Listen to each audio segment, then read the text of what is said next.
Hello and welcome to the next episode of JColo Racing's Formula Vee series. In this episode, we're going to be replacing my old faulty fuel pump with a brand new kit from JBugs. Here you can see just the different parts compared and laid out on the table, ready to go.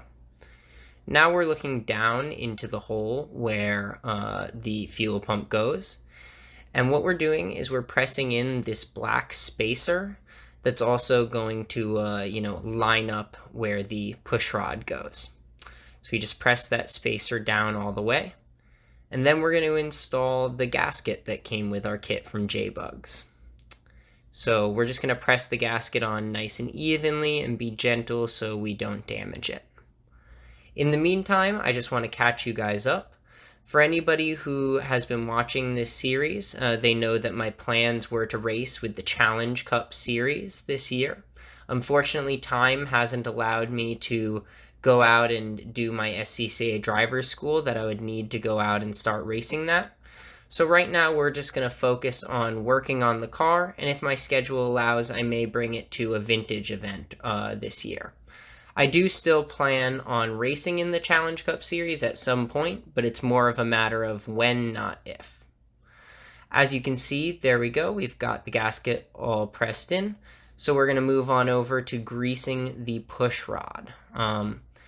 Now, if I'm being honest, I don't actually think I put enough grease on either end of this. Not too familiar with the process, so I was just kind of making my best guess, but upon watching some other videos, it seems like I should probably have put more. If you guys want to leave in the comments if you know the answer or whether or not that seems like a fine amount of grease on the ends of that push rod.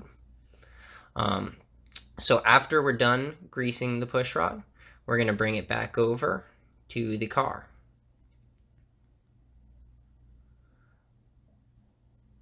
And the push rod just goes straight down into that little hole right there. So we'll just slide that right in. Now the way the fuel pump works is as the engine turns, there's a cam lobe down there that will spin and it'll move that bar up and down, which will open and close the fuel pump to actuate the fuel pump.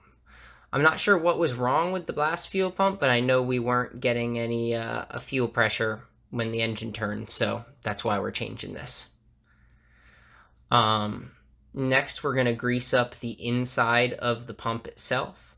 Once again, not 100% sure whether or not I went overboard or did too little on this part. Just kind of guessing based on the instructions that I read, so if anyone knows better, feel free to let me know. So now we are going to take the fuel pump back over to the car, and we're all set to do the final install.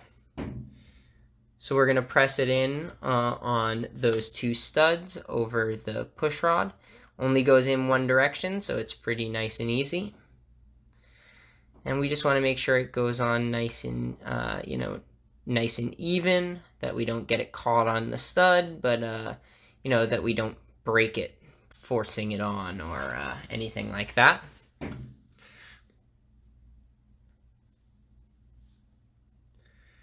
And it looks like now we've got it all on, so we're going to come back and put on the washers that we had before, and also then the nuts that will go on top of that.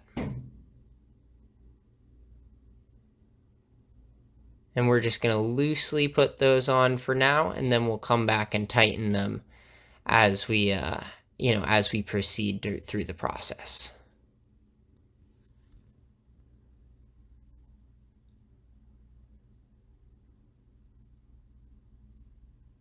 Now that that's done, we're going to come in and tighten those up and make sure it's nice and even. We're not going to crank them on too tight. Technically, there is a torque spec that I should be following, but right now we're just going to go to, not too tight, but firmly on there by hand, essentially.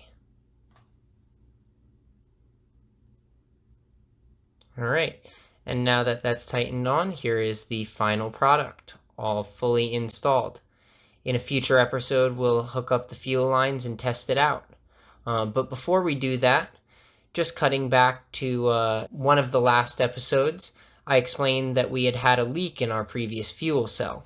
As you can see now, I bought a brand new ATL FC140 fuel cell. And right now in this clip, we're just doing some measurements to create a metal container that will surround that fuel cell and keep me protected, underneath the seat. Here you can see with the seat installed how the FC140 fits with a good amount of space on either side.